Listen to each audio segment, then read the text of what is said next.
Ce podcast est généré automatiquement à partir de sources publiques. Bonne écoute.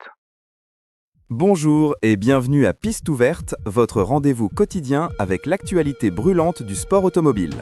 Nous sommes le 10 avril 2026 et l'actualité nous rappelle à quel point ce milieu est à la fois passionnant et parfois impitoyable. Aujourd'hui, nous allons naviguer entre les coups durs qui secouent certains événements et l'incroyable vitalité d'une discipline qui ne cesse de se réinventer. En effet, Michel. Et le premier point à l'ordre du jour est une nouvelle qui a fait l'effet d'une bombe pour les passionnés et l'économie locale. L'annulation de la 56e édition de la Ronde de la Giraglia en Corse. C'est un véritable coup dur, n'est-ce pas ? Absolument, Laura. C'est même une onde de choc.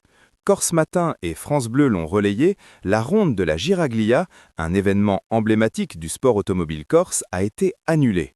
La raison invoquée est claire, le blocage persistant dans les ports en Corse.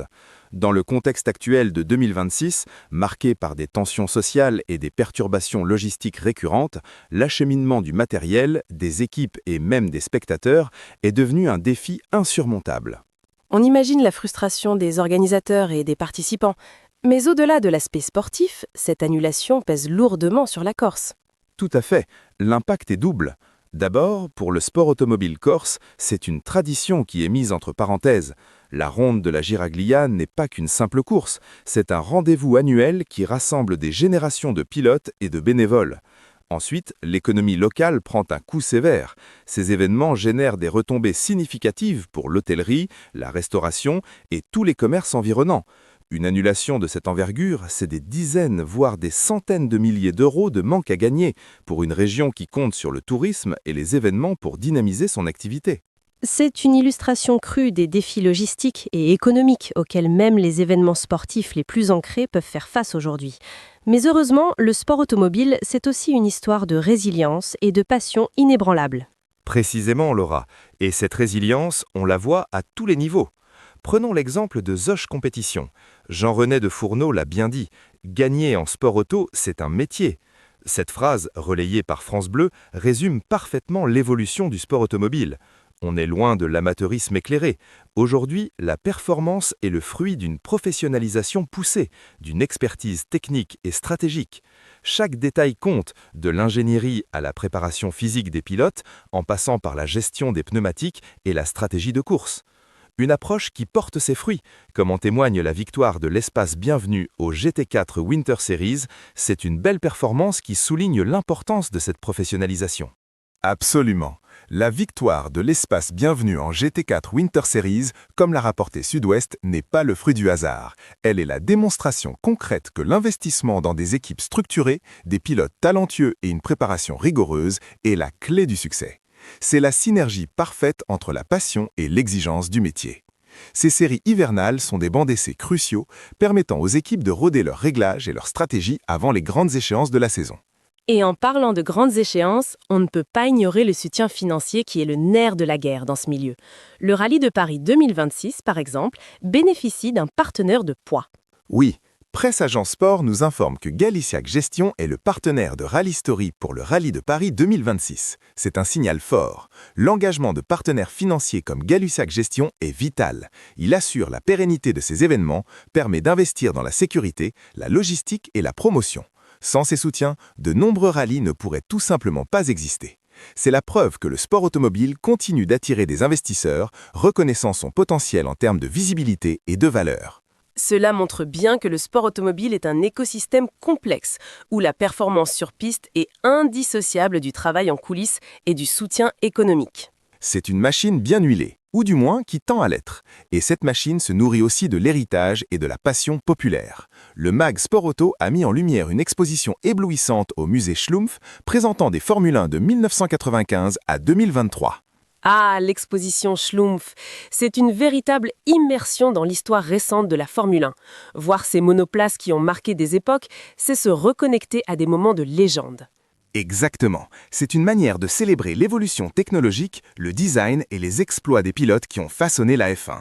Des voitures emblématiques comme la Ferrari F310B de 1997, la McLaren MP4 13 de 1998 ou les Red Bull dominatrices des années 2010.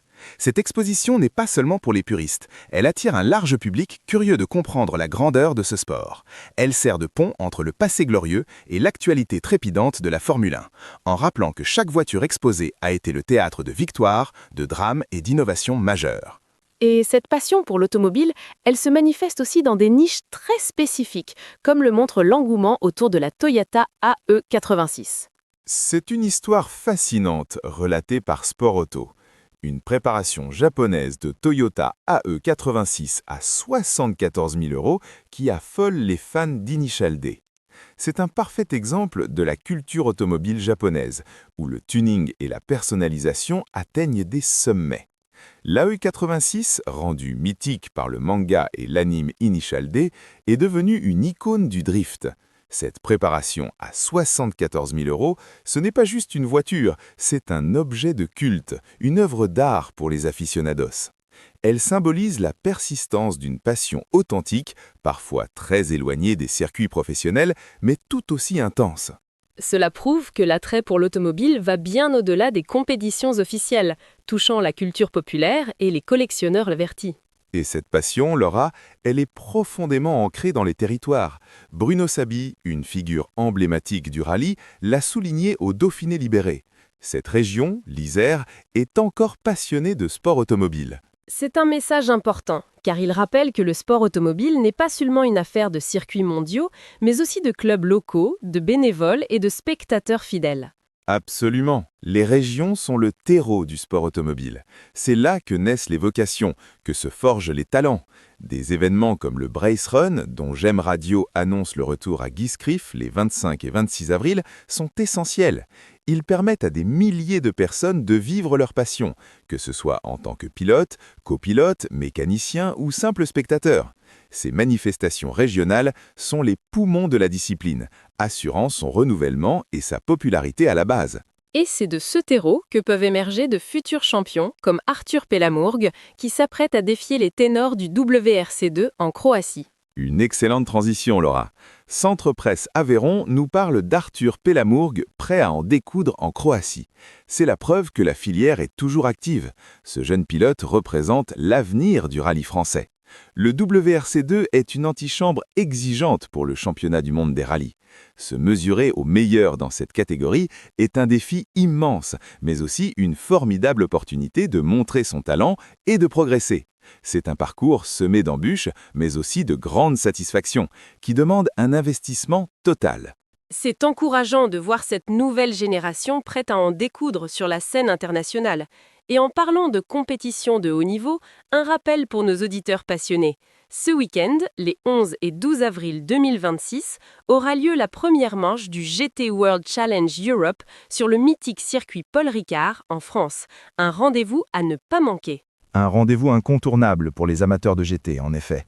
Le GT World Challenge Europe est l'une des séries les plus prestigieuses, avec des grilles de départ fournies et des batailles intenses. C'est une compétition où les constructeurs s'affrontent indirectement via leurs équipes clientes, et où la stratégie, la gestion des pneumatiques et la performance des pilotes sont mises à rude épreuve. Le circuit Paul Ricard, avec ses longues lignes droites et ses virages techniques, promet un spectacle de haute volée pour cette ouverture de saison. Entre les annulations, les prouesses techniques, la célébration de l'histoire et l'émergence de nouveaux talents, le sport automobile ne manque décidément jamais de rebondissements. C'est tout le paradoxe de ce milieu. Malgré les embûches, la passion reste le moteur principal. Des circuits aux musées, des rallyes régionaux aux championnats mondiaux, l'automobile de compétition continue de faire vibrer des millions de personnes. Et c'est ce qui en fait un sport unique. Merci Michel pour cette analyse incisive. Merci à vous Laura, et à très bientôt pour un nouveau numéro de Piste ouverte.